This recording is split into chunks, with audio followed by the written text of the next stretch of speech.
9. If the third term and 9 term of the AP of an AP are 4 and -8 respectively, which term of this AP is 0?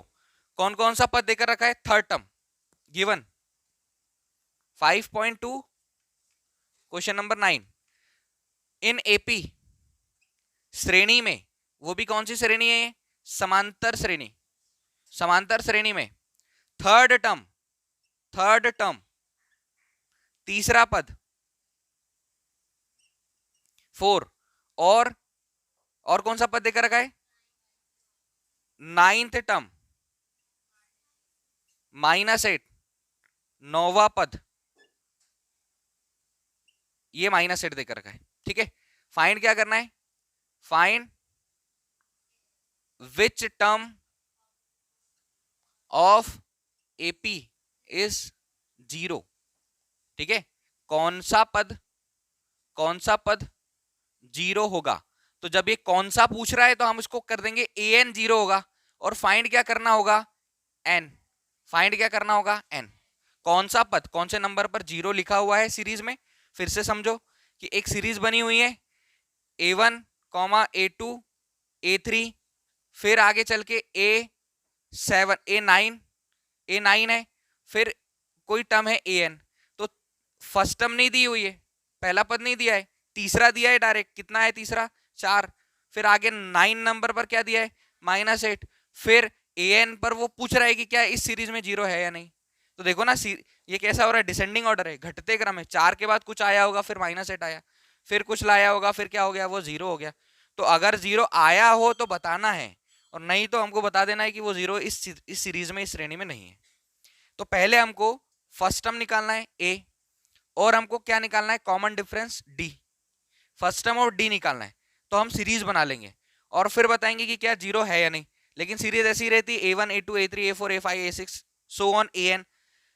जो पता नहीं होगा उसको हमने क्या माना है? an. वो पूछ रहा है कि 0 है या नहीं, तो 0 है या नहीं इसके लिए हमने 0 को लेट कर लिया कि माना कि an वाला नंबर 0 होगा. an मतलब nth टर्म किसी नंबर पर होगा. तो n पॉजिटिव आना चाहिए हमारे पास. जहां n पॉजिटिव आया तो हम बोलेंगे कि वो इस सीरीज में है. अब बताओ, थर्ड टर्म 4 है, तो थर्ड टर्म को a3 लिखेंगे. और a3 इक्वल क्या होता है? a plus 2d. इसके पहले सारे क्वेश्चन में हमने फॉर्मूला लगाया है और फॉर्मूले से a plus 2d, a plus 4d बनाया है.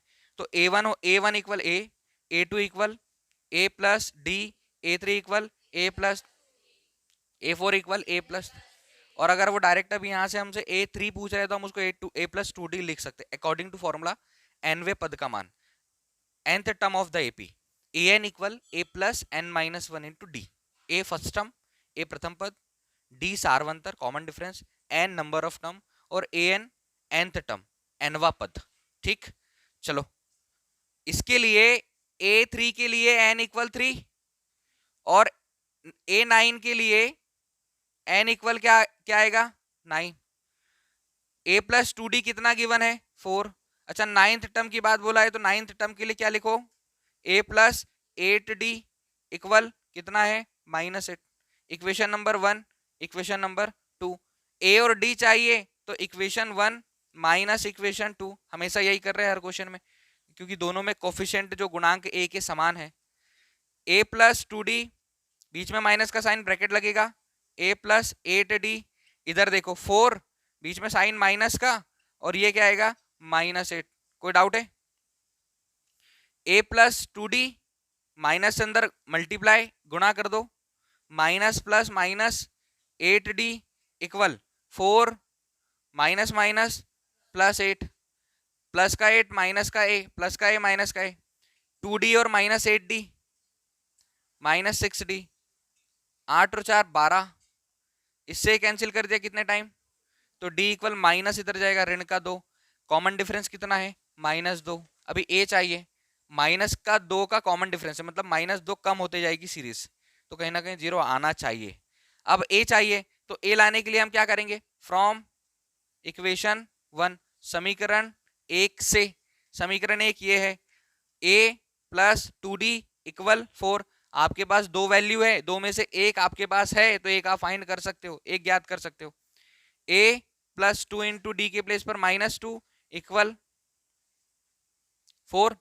देखो 2 और 2 4 हो रहा है, तो a प्लस माइनस -4 इक्वल 4, 2 2 जा 4, a इक्वल -4 इधर जाएगा तो +4, a इक्वल कितना आ गया, प्रथम पद आ गया 8, फर्स्ट टर्म आ गया 8, कॉमन डिफरेंस क्या आया -2।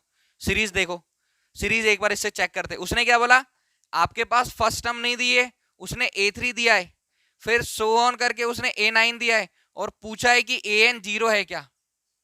हमने पहला पद ले आया, फर्स्ट टर्म लेकर आ गए, फर्स्ट टर्म क्या है 8, कॉमन डिफरेंस कितना है -2, मतलब कम होते जा रही, तो 8 के बाद क्या आएगा,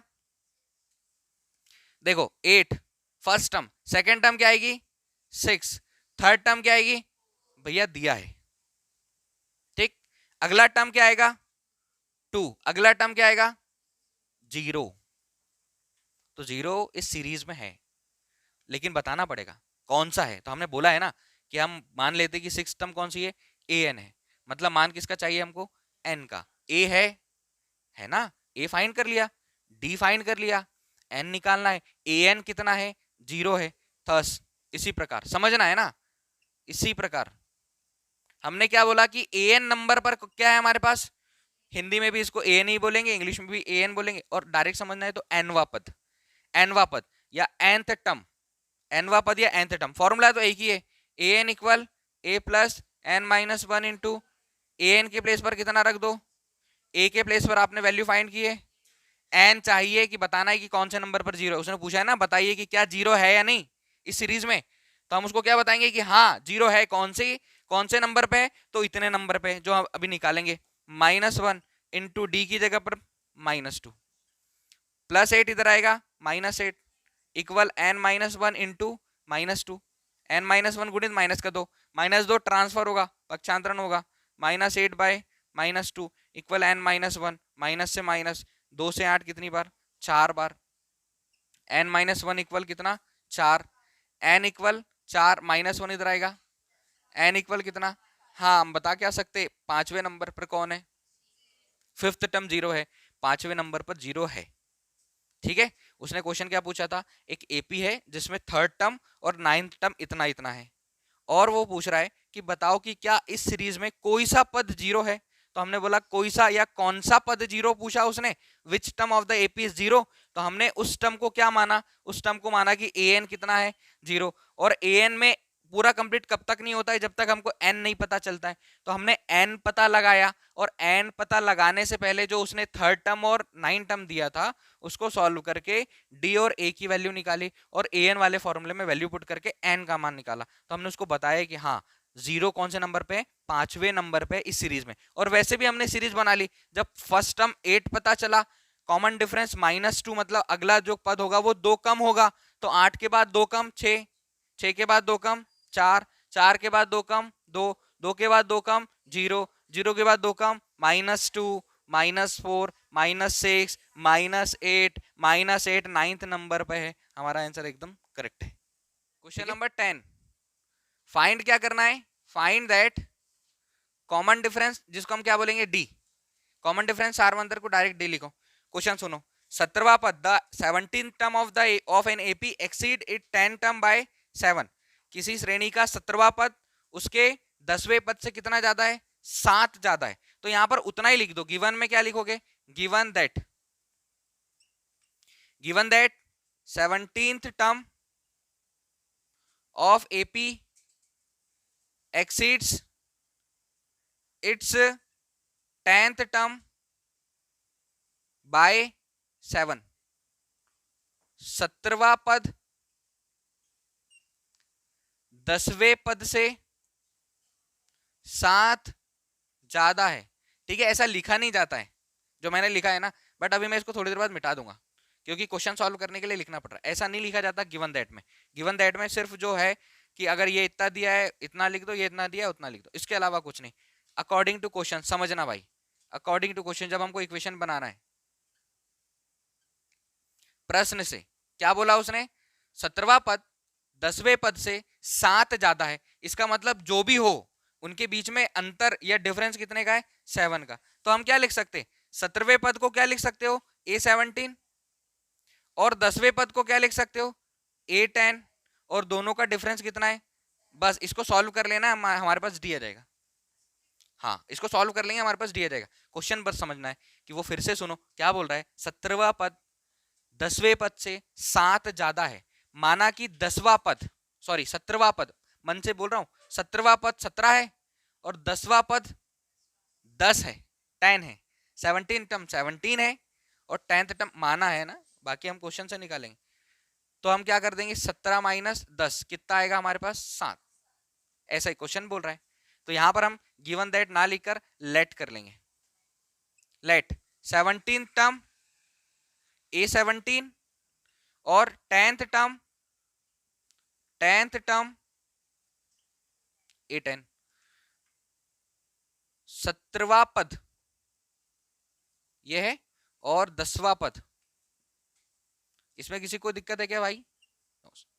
चलो बताओ, A17 जब लिखना होता है तो हम क्या लिख सकते हैं, A+16D, और A10 जब लिखना होता है A+9D। इसमें किसी को कोई परेशानी नहीं होना चाहिए। जब A50 लिखना होगा तो हम A+49D लिखेंगे, ठीक है। A60 लिखना होगा तो A+59D लिखेंगे, A+59D लिखेंगे। अभी A17 लिखना था तो अब हम A17 की जगह पर A+16D लिखेंगे। A10 लिखना था तो A+9D लिखेंगे। चलो A17 के प्लेस पर लिख दो A+16D, बीच में साइन आएगा माइनस का, और A10 की जगह पर क्या लिखोगे, A+9D, बट माइनस का साइन है तो क्या लगाना पड़ेगा, ब्रैकेट। A+9D, दोनों के बीच का अंतर कितना है, 7। A+16D माइनस अंदर multiply A, minus plus minus 9D equal कितना, प्लस का A माइनस का A कैंसिल, 16D में से 9D जाएगा, कितना बचेगा, 7D। सही है, 7D इक्वल क्या, 7। 7 से 7 कैंसिल, D इक्वल कितना आया। सिर्फ कॉमन डिफरेंस निकालने का बोला क्वेश्चन ने, और कुछ बोला क्या, आंसर चेक करो और लिखो।